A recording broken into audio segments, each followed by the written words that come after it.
नमस्कार दोस्तों, स्वागत है आपका आज के मुख्य समाचारों में। जी हां दोस्तों, आपको यहां पर देखने को मिलेंगी सुबह से लेकर शाम तक की तमाम बड़ी खबरें, मुख्य समाचार, ब्रेकिंग न्यूज अपडेट्स के रूप में। तो दोस्तों, आप सभी लोगों से रिक्वेस्ट है इस वीडियो को ज़्यादा से ज़्यादा लाइक और शेयर करें। तो चलिए दोस्तों, जान लेते हैं आज की पहली बड़ी खबर। कांग्रेस अध्यक्ष खड़गे बोले, पीएम मोदी जहरीले सांप जैसे, आप सोचेंगे यह जहर है या नहीं, उसे चखेंगे और मौत हो जाएगी। जी हां दोस्तों, कांग्रेस अध्यक्ष मल्लिकार्जुन खड़गे ने प्रधानमंत्री मोदी को जहरीला सांप कहा है। कर्नाटक के कलमुर्गी में गुरुवार को चुनावी सभा को संबोधित करते हुए खड़गे ने कहा कि पीएम मोदी जहरीले सांप की तरह है। आप सोच सकते हैं कि यह जहर है या नहीं, लेकिन यदि आप उसे चखेंगे तो आपकी मौत हो जाएगी। इसके बाद रोन में हुई सभा में खड़गे ने कहा कि भ्रष्ट भाजपा सरकार राज्य को लूट रही है। यहां हर काम के लिए 40% कमीशन वसूला जाता है। भाजपा की सरकार उन लोगों को देश से भगाने में मदद करती है जिन पर घोटालों का आरोप लगा होता है। पीएम खुद भ्रष्ट लोगों को बचाने में लगे हैं। बयान पर विवाद होने के बाद खड़गे ने सफाई देते हुए कहा कि मैंने यह उनके बारे में नहीं कहा। मैं कहना चाह रहा था कि उनकी विचारधारा सांप की तरह है, जिसे चाटने की कोशिश करेंगे तो मौत होना तय है। इसके बाद दोस्तों, अगली बड़ी खबर। WFI को चलाएगा 3 मेंबर का पैनल। पीटी उषा ने कहा, सड़क पर धरना अनुशासनहीनता। बजरंग बोले, कड़े बयान की उम्मीद नहीं थी। जी हां दोस्तों, भारतीय कुश्ती संघ WFI के अध्यक्ष ब्रजभूषण शरण सिंह के खिलाफ पहलवानों के धरने का आज 5वां दिन है। इनका समर्थन करने हरियाणा और पश्चिमी यूपी की कई खाप पंचायतें जंतर मंतर पहुंची।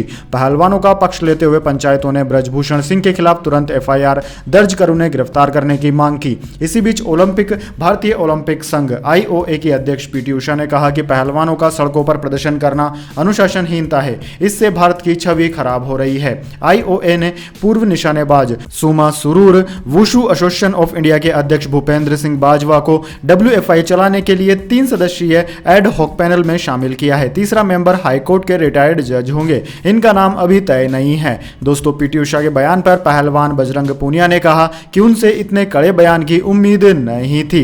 दोस्तों, धरने के दौरान बजरंग पूनिया ने अपने सोशल मीडिया अकाउंट का कवर बदल दिया। इसमें वे प्रधानमंत्री नरेंद्र मोदी से हाथ मिलाते हुए खड़े थे, लेकिन अब उन्होंने अपनी सिंगल फोटो लगा ली है। Dangal girl international wrestler Geeta Phogat भी पहलवानों के समर्थन में आ गई है। उन्होंने ट्वीट कर लिखा है कि सत्य परेशान हो सकता है पर पराजित नहीं। उनकी बहन बबीता फोगट भी यौन शोषण के आरोपों की जांच के लिए बनी कमेटी पर सवाल खड़ी कर चुकी है। इसके बाद दोस्तों, अगली बड़ी खबर।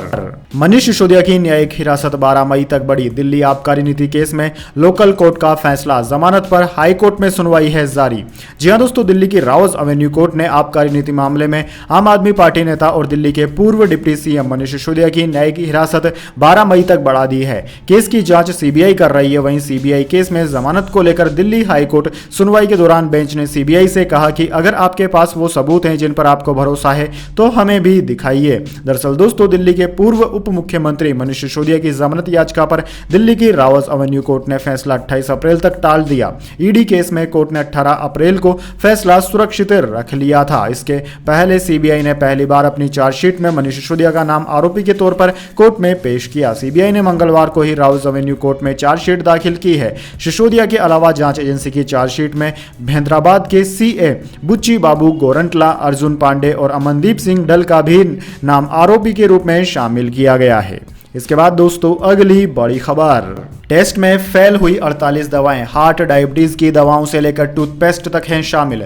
जी हां दोस्तों, अगली बार जब आप कोई दवा खाने जाएं तो ये जरूर देख लीजिएगा कि कहीं उन दवाओं की लिस्ट में आपकी दवा भी शामिल तो नहीं है जो मानकों पर फेल हो गई है। दरअसल दोस्तों, central drug standard and control organization CDSCO ने पाया है कि देश में 48 दवाएं ऐसी है जो तय मानकों पर खरी नहीं उतरी है। नेशनल ड्रग रेगुलेटर CDSCO के मुताबिक मार्च में 1497 दवाओं के सैंपल्स को देश की कई मैन्युफैक्चरिंग यूनिट्स से लिया गया। जब उनकी टेस्टिंग की गई तो 1449 दवाएं तो मानकों पर खरी उतरी, लेकिन 48 दवाओं की क्वालिटी तय स्टैंडर्ड से नीचे पाई गई। ये दवाएं जो हैं वो आमतौर पर इस्तेमाल की जाती है, जैसे कि एंटी डायबिटिक, एंटीबायोटिक्स, कैल्शियम या दिल की बीमारी से जुड़ी दवाएं। लिस्ट में मल्टीविटामिन दवाओं से लेकर HIV के लिए इस्तेमाल होने वाली रेटोनवियर भी शामिल है। इस लिस्ट में मिर्गी की दवा, गाबापेंटिन, हाइपरटेंशन की दवा, टेलमिसार्टेन, डायबिटीज की दवा, ग्लीमेपेराइड और मेटफॉर्मिन भी शामिल है। इसके अलावा दोस्तों आयरन और फोलिक एसिड की टैबलेट,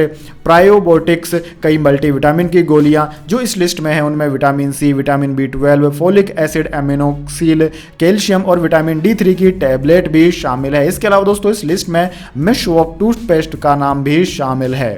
इसके बाद दोस्तों अगली बड़ी खबर, गलवान के बाद पहली बार चीनी मंत्री का भारत दौरा, चीन के डिफेंस मिनिस्टर दिल्ली पहुंचे, SCO बैठक में शामिल होंगे।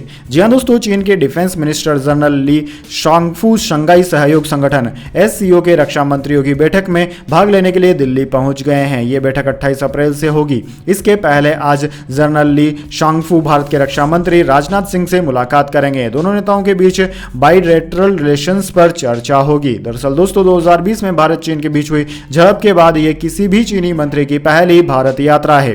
15 जून 2020 को गलवान घाटी में चीनी सेना के साथ हुई झड़प में 20 भारतीय सैनिक शहीद हो गए थे। चीन के 38 सैनिक भी मारे गए थे। हालांकि चीन की पीपल लिबरेशन आर्मी ने 4 सैनिक मारे जाने की ही बात कबूली थी। यह टकराव करीब 3 घंटे तक चला था। इसके बाद दोस्तों अगली बड़ी खबर, लगातार 5वें दिन घटे कोरोना के एक्टिव केस, आंकड़ा घटकर 57,000 पहुंचा। 24 घंटे में 9,355 नए एक्टिव केस सामने आए। जी हां दोस्तों, बीते 24 घंटे में कोरोना के 9,355 केस सामने आए हैं, जबकि 26 लोगों की मौत हुई है। कोरोना के एक्टिव केस लगातार 5वें दिन कम हुए हैं। शुक्रवार को देश में 57,410 एक्टिव केस थे, जबकि 22 अप्रैल को सबसे ज्यादा 67,806 एक्टिव केस थे।